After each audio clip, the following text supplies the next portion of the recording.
Beautiful.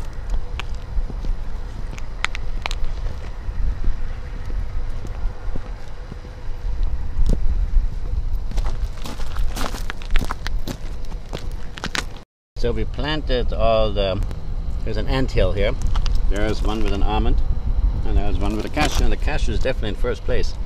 Looks like they're all over it, where the almond doesn't seem to be as much desired. Same ant, same tribe, I would assume, since they're right next door to each other. Otherwise they'd be killing each other right now. Anyway, this is the ant report from somewhere in Utah.